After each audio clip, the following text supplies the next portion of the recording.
Israel ini ingin betul mengambil Palestina ini. Apa yang ada di Palestina? Apakah di Palestina itu ada emas? Apakah di Palestina itu ada perak? Mengapa mereka bersemangat betul ingin mengambil Palestina ini? Pada tahun 2007, Al-Faqir Abdul Samad, saya menterjemah satu buku berbahasa Arab, judulnya Tarikh Ad-Diyanah Al-Yahudiyah, ditulis oleh seorang ulama daripada Al-Iskandariyah, Mesir. Di situ dia bagi satu jawaban. Kenapa orang Israel itu amat sangat menginginkan Palestina? Rupanya ada seorang bernama Israel. Israel maknanya dua. Isra abadun. El bahasa Hebrew language, bahasa Ibrani. El artinya Tuhan. Israel artinya hamba Tuhan. Tapi mereka punya makna yang kedua. Israel artinya al-musari' lillah.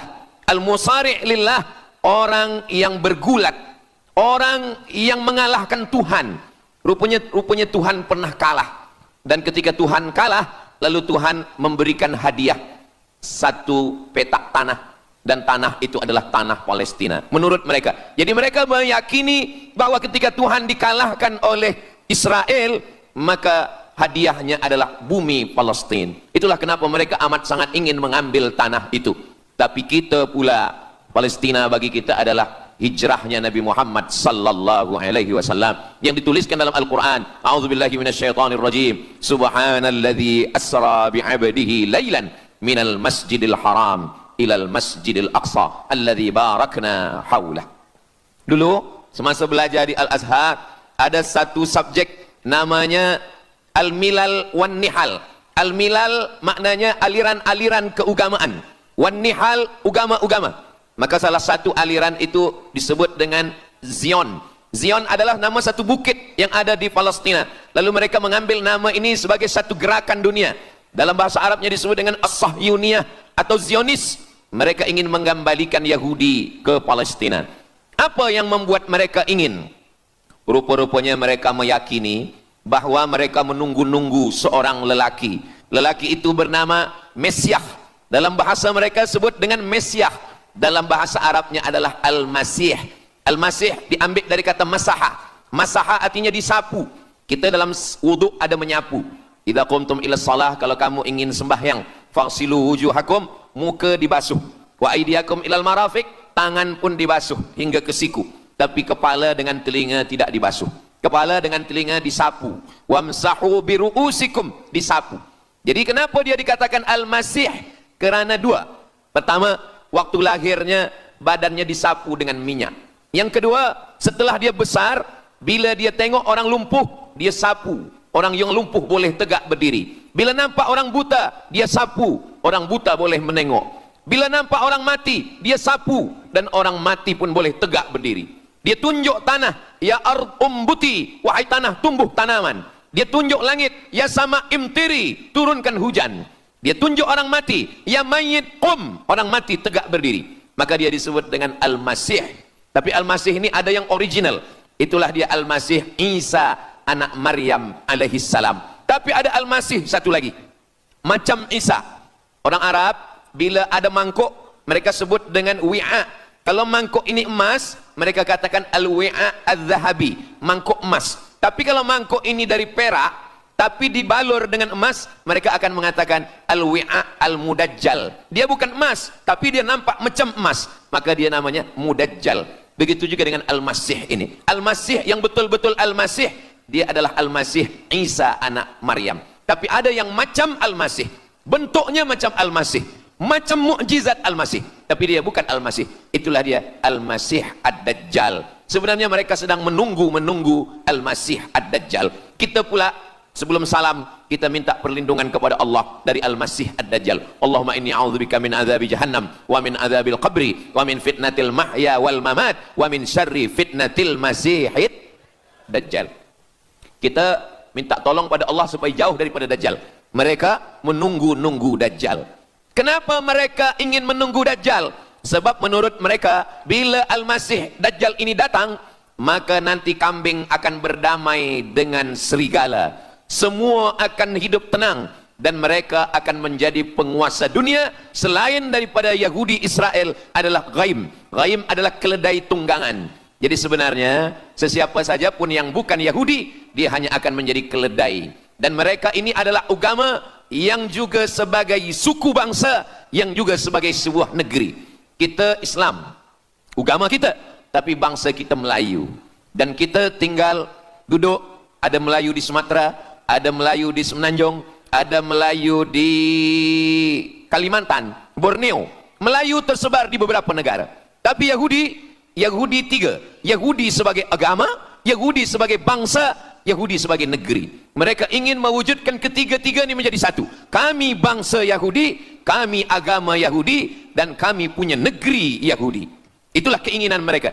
Maka mereka sedang menantikan raja mereka. Raja mereka adalah Al-Masih Ad-Dajjal. Dan Al-Masih Ad-Dajjal ini akan turun kalau syarat-syarat ini mereka penuhi. Kata Syekh Fargallah dalam subjek Al-Milal wan Nihal.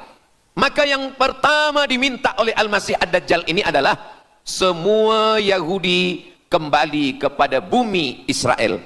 Mereka mengatakan itu bumi punya dia dan semua akan kembali. Rupa-rupanya mereka tiada punya negeri. Sama macam nasib orang Kurdi. Kurdi ada di Turki, Kurdi ada di Irak, Kurdi ada di beberapa belahan bumi. Syekh Amin Al-Kurdi, mursyid tarekat Naqsabandiyah di Mesir, orang Kurdi, tapi duduk di Mesir. Syekh Muhammad Said Ramadan Al-Buti, orang Kurdi, tapi duduk di Suriah. Salahuddin Al-Ayyubi, orang Kurdi, tapi dia raja di Mesir. Mereka pun di seluruh dunia ada, tapi mereka tak ada punya negeri. Maka mereka ingin mengambil Palestina, mereka ingin kembali ke negeri yang menurut mereka inilah adalah hadiah daripada Tuhan, kerana Tuhan kalah bertembung, bertarung dengan nenek moyang mereka bernama Israel menurut hikayat mereka. Yang ini semuanya adalah asatirul awalin, hanya dongeng-dongeng nenek moyang mereka zaman silam. Lalu kemudian datanglah Theodor Herzl menghadap kepada Sultan Abdul Hamid, Sultan Turki. Mereka ingin membayar dengan ratusan keping emas. Apa kata Sultan Abdul Hamid? Dulu Palestina itu diambil dengan darah dan nyawa, maka saya tidak akan memberikannya dengan emas. Lalu kemudian apa yang terjadi? Mereka menghalau Sultan Abdul Hamid dengan seorang lelaki bernama Mustafa Kemal Ataturk. Lalu kemudian hilanglah khilafah Islamiyah. Ketika khilafah Islamiyah tahun 1924 ini jatuh, hilang, tumbang, maka ketika itu umat Islam tidak lagi ada pelindung. Dan ketika itulah mereka mengambil Palestina. Mereka merebut, mereka mengambil, seperti yang dikatakan Sayyidina Muhammad sallallahu alaihi wasallam, kamu akan diperebutkan seperti makanan yang ada di atas meja makan. Satu mengambil kakinya, satu merebut kepalanya, satu mengambil dadanya, dan tercabik-cabik, dicakar, dimakan, dipotong. Tak ada satu pun yang peduli. Alhamdulillah, kita malam ini masih peduli. Kita sedang mengajarkan kepada belia-belia, kita sedang mengajarkan kepada pemuda-pemuda Islam. Mudah-mudahan sampai anak cucu kita sampai hari kiamat masih lagi peduli kepada Palestina, insyaAllah. Allahu Akbar. Semua Yahudi kembali ke Palestina. Maka sekarang mereka sudah berkumpul. Berapa jumlah mereka? 9 juta Yahudi sudah berada di Palestina. Itu syarat supaya Al-Masih itu turun. Sebab Al-Masih tidak mahu turun kalau Yahudi-Yahudi ini tidak kembali ke Palestina menurut mereka. Maka Yahudi dari Rusia kembali, Yahudi yang ada dari Amerika kembali semuanya. Dari mulai tahun 1946 sampailah hari ini 2025, tahun hadapan 2026, 80 tahun lamanya mereka sudah berkumpul menunggu kedatangan Al-Masih dengan cara berkumpul. Dan mereka yang datang ini hanya keturunan Yahudi dari puak ibunya saja. Yahudi ini tidak menerima dari puak ayah. Jadi kalau ada ayahnya Yahudi, emaknya tak Yahudi, dia tiada diterima. Sebab mereka guna dari puak ibu. Maka bila ibunya Yahudi, maka dia akan diterima. Ada satu Yahudi yang tidak diterima, Yahudi Falasha dari Afrika. Yahudi Falasha ini datang, mereka dari Ethiopia, mereka menyeberang ke Sudan, dari Sudan mereka masuk ke Mesir, dan mereka datang ke Palestina. Mereka pun nak masuk juga, tapi mereka tertolak. Sebab dia mengaku Yahudi, tapi kulit dia hitam. Saya tak tahu di tempat kita, tapi di tempat saya banyak juga Yahudi, namanya Yahudi pesek. Kulit dia hitam, hidung dia pesek, tapi otak dia Yahudi. Ini lebih berbahaya lagi. Mereka menyebarkan kebencian. Jadi sebenarnya Yahudi adalah makhluk yang paling unsuri, rasisme. Mereka tiada menerima selain daripada Yahudi. Siapapun yang datang ingin mengaku orang Yahudi, kalau ditengok nasabnya tidak sesuai daripada ibu, dia tidak akan diterima. Sedarlah wahai orang yang membela-bela Yahudi, wahai orang yang membela Yahudi, kalau kamu bukan Yahudi, maka kamu tidak akan diterima, kerana Yahudi adalah agama, Yahudi adalah bangsa, dan Yahudi adalah negeri. Mereka ingin mewujudkan ini. Maka berdatanganlah Yahudi beramai-ramai, lalu mereka pun turun ke Palestina. Sampai hari ini mereka terus berdatangan. Lalu kemudian yang kedua, syarat Yahudi didatangi oleh Al-Masih, Mesias, mereka mesti menanam tanaman yang hijau. Jadi kalau mereka bayangkan, Al-Masih ini sedang berada di langit, dia selalu memandang ke bawah. Dia tengok, Yahudi dah berkumpul atau belum? Kalau berkumpul dia tak nak turun. Bila dah berkumpul semua ramai, baru dia turun. Dah berkumpul 5 juta, dia belum juga turun. Dah berkumpul 9 juta, dia belum juga turun. Rupanya yang kedua, dia ingin supaya tanah Palestina itu hijau. Bila nanti dah hijau semua, baru dia turun. Dan tanaman yang hijau itu pun dia yang memilihkan tanamannya. Tanamannya adalah yang disebutkan Nabi 14 abad silam, Syajaratul Gharqad. Nanti semua akan membela umat Islam. Sampai-sampai batu berkata, apa kata batu? Ya abdallah, wahai hamba Allah, hadza Yahudi khalfi, ini di belakang saya ada Yahudi, faktulhu, bunuhlah dia. Kata Nabi, jangankan manusia, batu pun membela umat Islam. Batu akan berkata, ya abdallah, wahai hamba Allah, hadza Yahudi, ini di belakang saya ada Yahudi, faktulhu, bunuh dia. Tapi ada satu yang membela mereka. Siapa dia? Syajaratul Gharqad, pokok kayu Gharqad. Allah menunjukkan sampai hari ini mereka menanam pokok Gharqad ini. Saya belajar ke Mesir tahun 1998. Musim panas tahun 1999, saya pergi ke satu kawasan bernama Aris. Selepas itu pergi ke sebuah kota, kota ini bernama Rafah. Rafah ini dibagi dua, setengah diambil oleh Yahudi, setengah lagi diambil oleh Mesir. Dari sempadan ini kita boleh menengok hijau. Lalu saya pun bertanya kepada ulama yang mendampingi kami, Tuan Syekh, itu pokok apa yang hijau? Kata Syekh, itulah pokok yang disebutkan Nabi Muhammad sallallahu alaihi wasallam. Pokok itu bernama Syajaratul Gharqad, dan mereka memang menanam pokok itu sekarang. Supaya apa? Supaya Al-Masih menengok dari atas, bila dia tengok dah hijau, dia pun akan turun menurut keyakinan Yahudi. Yahudi sudah berkumpul 9 juta orang. Pokok Gharqad sudah ditanam, sudah. Ada lagi, apa dia? Mesti menghancurkan Babilonia. Babilonia adalah raja yang dulu menghancurkan kerajaan Yahudi. Nama rajanya Nebukadnezar. Nebukadnezar dari Babilonia menghancurkan kerajaan Yahudi. Maka Yahudi ini pendendam.